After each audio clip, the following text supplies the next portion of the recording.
Hi friends, please इस channel को subscribe कीजिए और बेल आइकॉन प्रेस करना मत भूलिए। कांग्रेस पार्टी के हमारे सब सीनियर नेता, कार्यकर्ता, भाइयों बहनों, प्रेस के हमारे मित्रों, आप सबका यहां दिल से बहुत बहुत स्वागत। रात का समय है, तकरीबन 2 घंटा लेट चल रहा है मेरा प्रोग्राम। तो शुरुआत में ही मैं आपसे माफी मांगना चाहता हूं कि आपको कष्ट हुआ, आपको यहां थोड़ा ठहरना पड़ा। कुछ साल पहले इसी ग्राउंड में आर्टिकल 371 जे का वायदा मैंने आपसे किया था। आज मैं इस साइड खड़ा हूं, उस समय मैं उस तरफ खड़ा था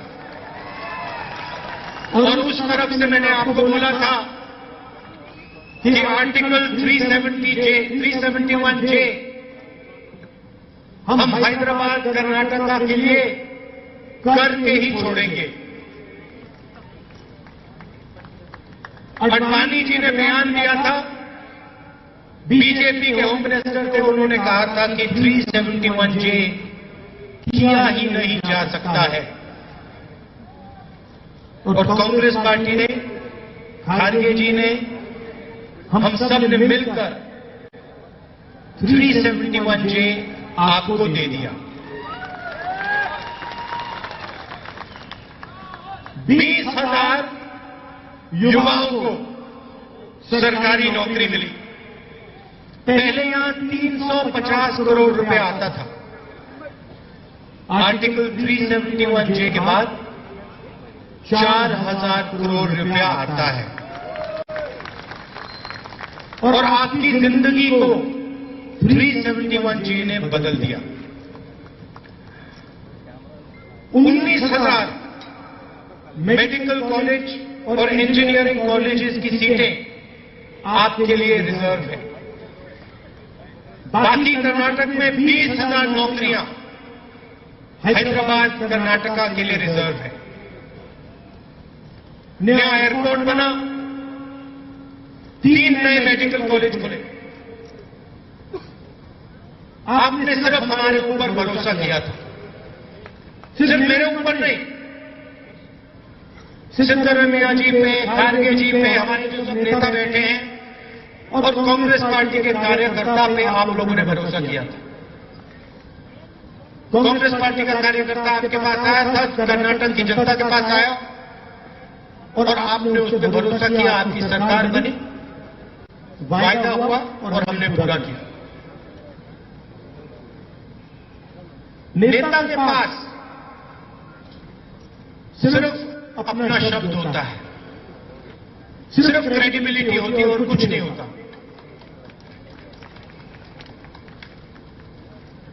और हमारे लिए जो हम कहते हैं, जो हमारे मुंह से निकलता है, उससे जरूरी कोई बात नहीं होती है।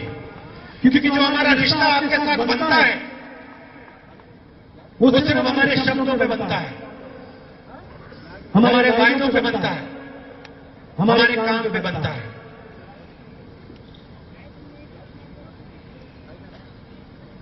दूसरी तरफ बीजेपी को लोग भाषण देते हैं। शायद वहां आकर मोदी जी ने आपसे कहा होगा कि हिंदुस्तान के हर व्यक्ति को मैं 15 लाख रुपए बैंक अकाउंट में डाल के दूंगा। उसी भाषण में नरेंद्र मोदी जी ने कहा होगा कि जैसे ही मैं प्रधानमंत्री बनूंगा, किसानों को उनके अनाज के लिए, उनकी सब्जी के लिए मैं सही दाम दिलवाऊंगा। उसी भाषण में उन्होंने कहा होगा, मुझे प्रधानमंत्री बनाओ तो 2 करोड़ युवाओं को हर साल मैं रोजगार दूंगा। शायद किसान कर्ज माफी की बात नहीं होगी, मगर 4 साल हो गए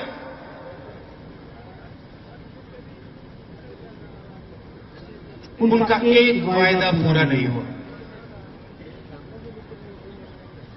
क्या यहां पे एक व्यक्ति है जिसके बैंक अकाउंट में नरेंद्र मोदी जी 15 लाख छोड़ो 10 रुपए डाले? एक है यहां पे?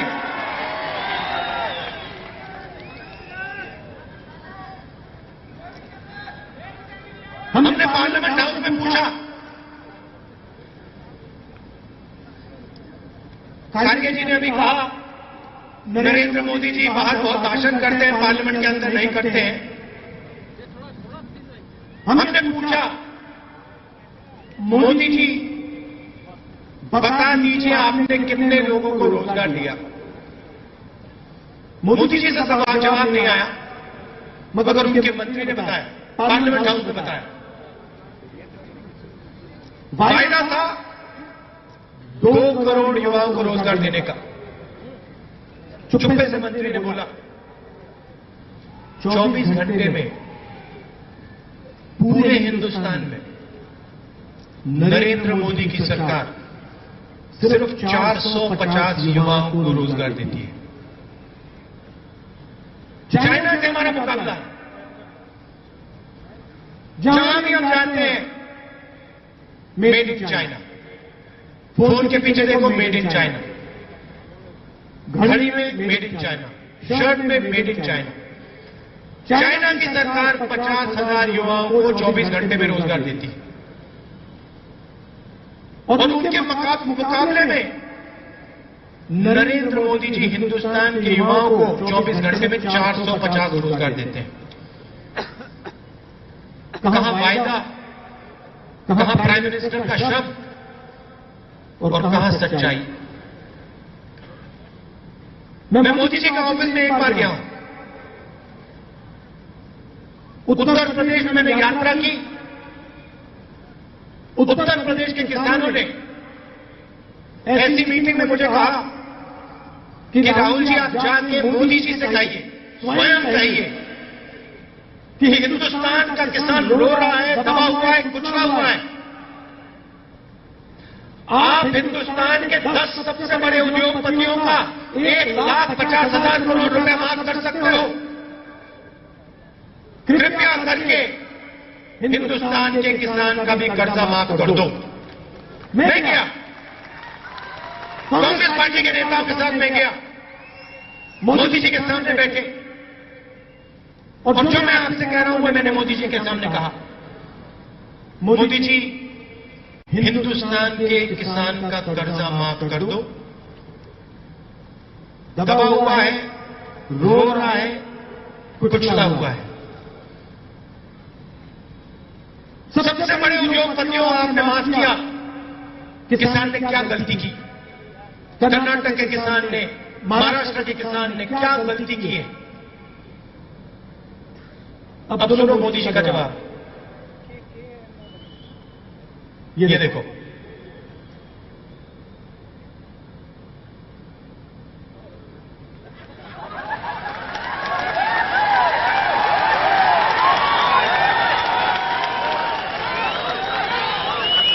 मतलब बड़ा सा बड़ा उद्योगपति जाता है, मोदी जी गले लगते हैं, भाषण देते हैं, कहते भैया इधर आओ, ये लो टाटा नैनो के लिए 33,000 करोड़ रुपए लो। जमीन चाहिए? चलो गुजरात की सरकार हमारे हाथ में है, आदिवासियों को परे करो, किसानों को परे करो, दो टाटा नैनो की फैक्ट्री को जमीन, बिजली ये लो, बिजली, पानी लो, पानी और 33,000 करोड़ रुपए लो, मजे करो। एक कंपनी को 33,000 करोड़ रुपए, मतलब जितना पैसा कांग्रेस पार्टी ने मनरेगा में डाला, हिंदुस्तान के करोड़ों गरीबों को रोजगार देने के लिए डाला, लाखों जिंदगियां बदल दी। उतना पैसा नरेंद्र मोदी जी ने चीफ मिनिस्टर गुजरात थे, टाटा नैनो फैक्ट्री को दिया। आश्चर्य की बात है। और आज 24 घंटे में टाटा नैनो फैक्ट्री में से 2 गाड़ियां निकलती हैं। और आप घूमो हिंदुस्तान में, जहां भी जाना चाहो, महाराष्ट्र, कर्नाटक, उत्तर प्रदेश, बिहार, आपको नैनो गाड़ी नहीं दिखाई देगी। क्या दिखती है आपको नैनो गाड़ी यहां पे सड़कों पे? ना। 33,000 करोड़ रुपए वाली गाड़ी है।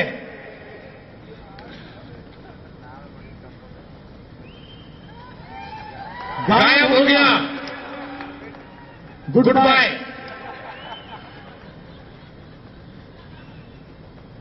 उस मीटिंग के कुछ ही महीने बाद मैंने सिद्धरामैया जी को फोन लगाया, खाड़गे जी से बात की, परमेश्वर जी से बात की, और मैंने इनसे एक सवाल पूछा। जो सवाल मैंने मोदी जी से पूछा, मैंने इनसे पूछा। किसान दुखी है, दबा हुआ है, क्या कर्नाटक की कांग्रेस की सरकार किसान का कर्जा माफ कर सकती है? और मैं आपको गर्व से कहता हूं,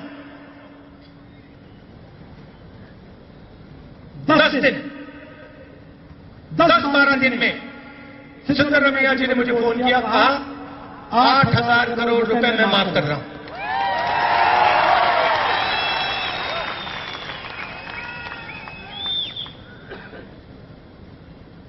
किसान दिन भर काम करता है, खून पसीना, हर रोज। उसको आप 1 रुपया नहीं दे सकते, और हिंदुस्तान के 10 सबसे बड़े उद्योगपतियों को आप सब कुछ दे देते हो। फिर आप यहां आते हो और भ्रष्टाचार की बात करते हो। आपने नोटबंदी की, पता नहीं क्या हुआ। 8 बजे रात को, नवंबर का दिन था, सर्दी थी दिल्ली में, मोदी जी ने कहा चलो 500 रुपए का, 1000 रुपए का नोट रद्दी कर देते हैं। हिंदुस्तान के सब चोरों का काला धन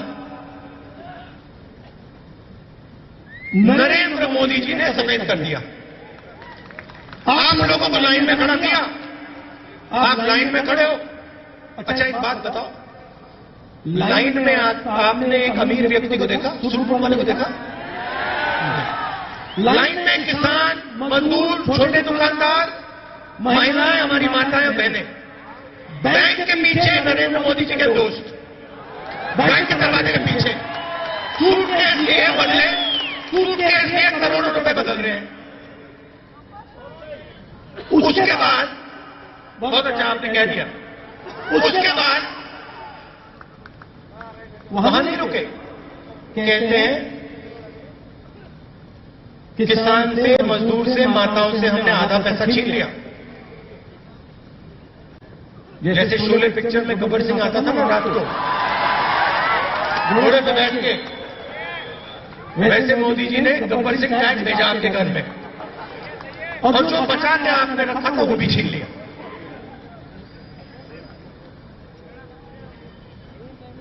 सब कंपनियां, छोटी कंपनियां नष्ट हो गई। एक कंपनी थी जिसने 50,000 रुपए को 3 महीने में 80 करोड़ रुपए में बदल दिया। जादू की कंपनी,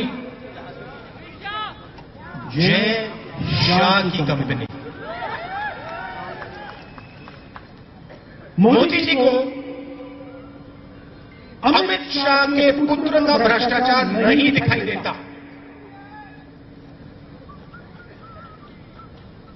चलो ठीक है, बहुत अच्छे दोस्त हैं। दूसरा उदाहरण लेता हूं, एचएएल कंपनी 70 साल से इंडियन एयरफोर्स के लिए हवाई जहाज बना रही है। कर्नाटक के युवाओं को एचएएल कंपनी में रोजगार मिलता है। हजारों लोगों ने अपनी जिंदगी बदली है एचएएल में, और बहुत अच्छा काम करते हैं। यूपीए सरकार ने राफेल हवाई जहाज का कॉन्ट्रैक्ट जो एयरफोर्स के लिए हम खरीद रहे थे, राफेल का कॉन्ट्रैक्ट एचएएल कंपनी को दिया। नरेंद्र मोदी जी जाते हैं पेरिस, फ्रांस। पता नहीं क्या होता है, जादू से एचएएल से कॉन्ट्रैक्ट छीन लिया जाता है और उनके उद्योगपति मित्रों को दे दिया जाता है। हमने उनसे 3 सवाल पूछे। मोदी जी, कर्नाटक से एचएएल से आपने राफेल का कॉन्ट्रैक्ट क्यों छीना, क्या कारण था? एचएएल 70 साल से हवाई जहाज बना रही। जिस उद्योगपति को आपने कॉन्ट्रैक्ट दिया है उसने अपनी जिंदगी में हवाई जहाज नहीं बनाया, उल्टा उसके ऊपर 45,000 करोड़ रुपए का कर्जा है। आपने एचएएल से छीनकर उसको क्यों दिया? दूसरा सवाल, जब डिफेंस का कोई कॉन्ट्रैक्ट होता है, प्रधानमंत्री को कैबिनेट कमेटी ऑन सिक्योरिटी से परमिशन लेनी पड़ती है।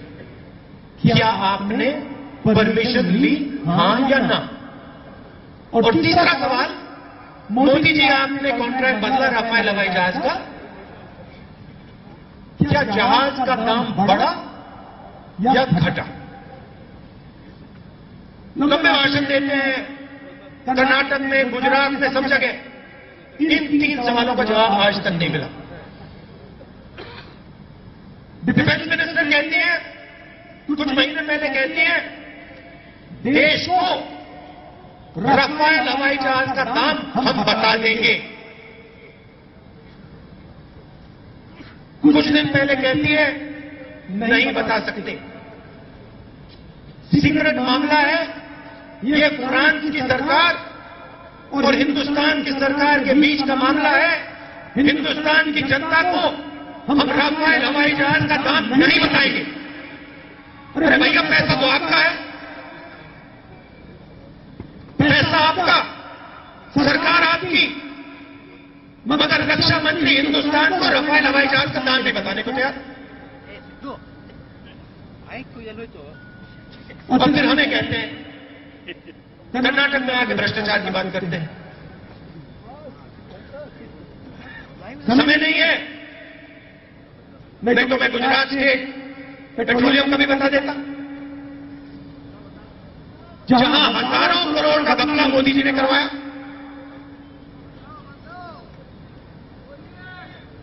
बोलो, बोलता हूं, बड़े मजेदार कहानी है। जब मोदी जी चीफ मिनिस्टर थे, मोदी जी ने कहा कि गुजरात में गुजरात पेट्रोलियम कंपनी ने तेल ढूंढा है। हिंदुस्तान की सबसे बड़ी ऑयल फील्ड गुजरात में मिली है। 20,000 करोड़ रुपए सरकारी बैंक से लिया। भाइयों बहनों, 20,000 करोड़ रुपए गायब हो गए और आज तक तेल नहीं मिला। ये है नरेंद्र मोदी जी की गुजरात की सरकार। उसके बाद सरकारी कंपनियों ने, इंडियन ऑयल कंपनी ने गुजरात की कंपनी की ऑयल फील्ड खरीद ली।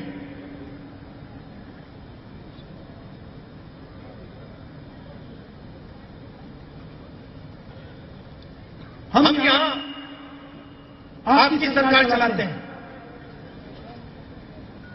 गरीबों के लिए इंदिरा कैंटीन। हम नहीं चाहते कि कर्नाटक में कोई भी भूखा रहे, और अभी हमने शुरुआत की है, इसको हम और गहरा ले जाएंगे। हम ऐसा नहीं, हम कर्नाटक में कोई भी भूखा नहीं होना चाहिए। 7 किलो चावल मुफ्त में। किसान का कर्जा माफ। मोदी जी ने स्वयं कहा कि कर्नाटक की सरकार रोजगार हिंदुस्तान के स्टेट में है जो सबसे ज्यादा रोजगार पैदा कर रही है। पार्लियामेंट में कहा, एक सच्ची बात तो कर दी, पता नहीं गलती से कर दी होगी।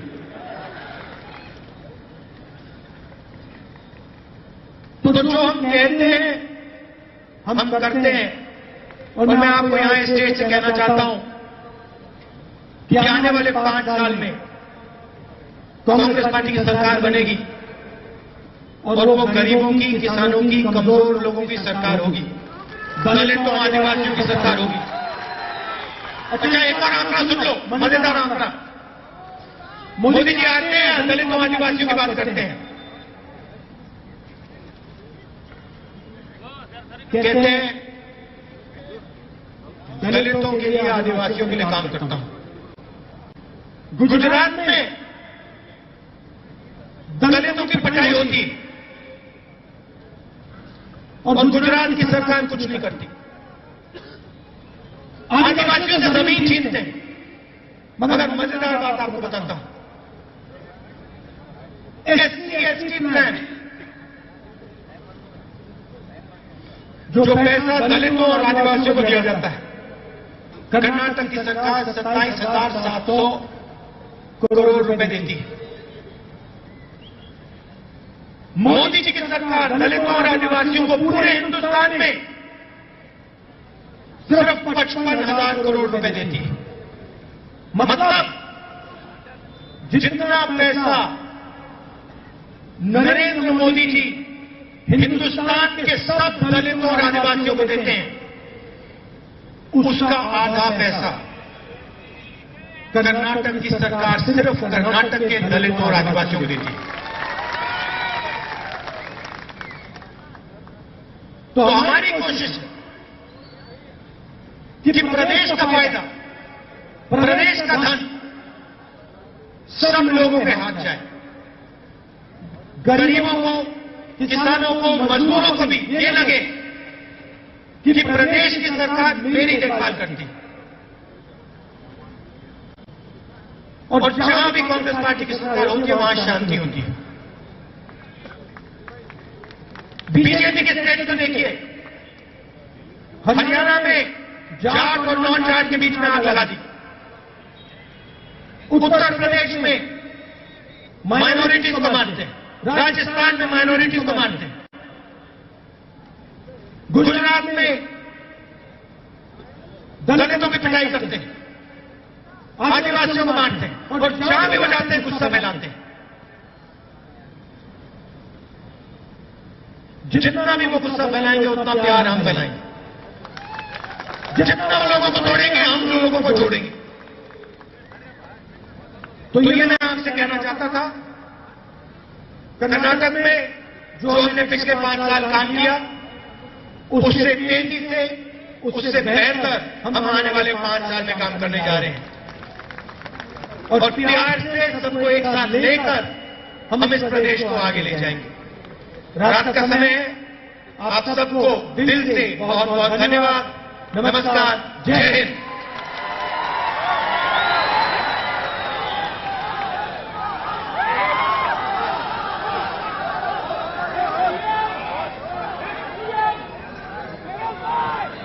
ಸಭೆಯಲ್ಲಿ ಭಾಗವಹಿಸಿದಂತ ಎಲ್ಲ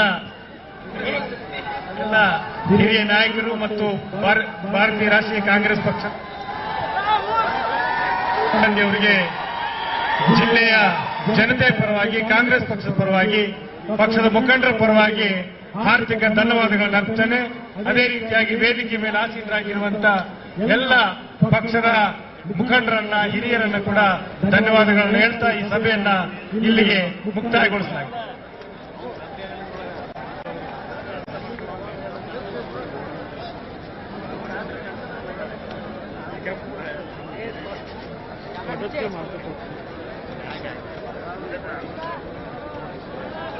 બહાર આવે તો રાહ જોઉં છું કાઢું.